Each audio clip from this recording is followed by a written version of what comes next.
সরকার যদি নেগোসিয়েশন করে তাদেরকে বলে দিবেন, যান আগের দিন বাগে খেয়ে ফেলছে, নেগোসিয়েশন হয়ে গেছে, এখন ক্ষমতায় আসছে, আপনাদের জয় বাংলা আপনারা রাখেন, এখন বাংলাদেশ জিন্দাবাদে চলবে।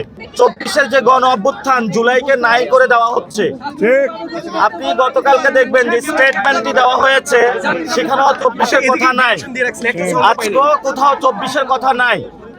আমরা যেটা বলবো, যদি সংস্কার পার্লামেন্টে বাস্তবায়ন না হয় সেটা মাঠে গড়াবে এবং রাজনৈতিকভাবে সেটার ফয়সালা হবে। বাংলাদেশে সংস্কার বিচার হতেই হবে। আপনারা দেখেছেন বিচারপতি মানিক, ইনু মেনন, যারা শেখ হাসিনার বৈধতা উৎপাদন করেছিল ভারতের সাথে মিলে, তাদেরকে বিভিন্ন মামলায় জামিন দেওয়া হচ্ছে। গতকালকে শহীদ মিনারে জয় বাংলা স্লোগান দেওয়া হয়েছিল। আমাদের এখনো বিচার হয়নি যারা শহীদ ফ্যামিলি এবং আমাদের যারা আহত বাইরে রয়েছে, তাদের এখন আমরা বিচার বুঝে পাইনি।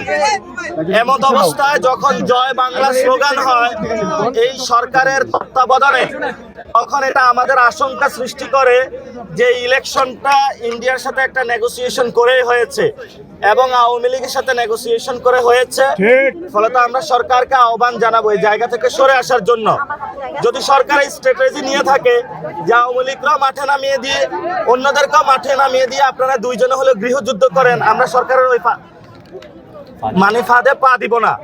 আমরা সরকার যেহেতু দায়িত্ব নিয়েছে আইন শৃঙ্খলা বাহিনী দিয়ে যারা জয় বাংলা সন্ত্রাসী গোষ্ঠী আছে বাংলাদেশে, তাদেরকে নিবৃত্ত করতে হবে।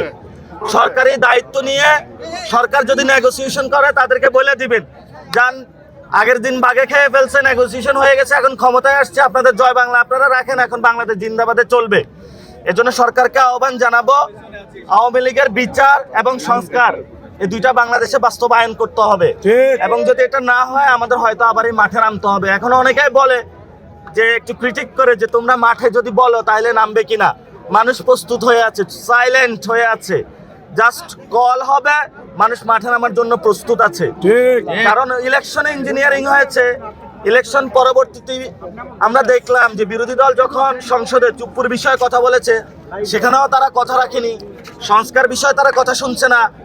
শহীদ মিনারে তারা হলো জয় বাংলা স্লোগানকে বৈধতা উৎপাদন করছে এবং আমরা আরো দেখছি ভারতীয় যে চুক্তিগুলো সে বিষয়ে তারা কথা বলছে না। তো তাহলে তো আমাদের রাজপথ ছাড়া কোনো উপায় নাই। দুধার চকলেটে একাকার হয়ে ওঠা প্রাণ লেয়ার সম্পর্কের মিষ্টি ম্যাজিক।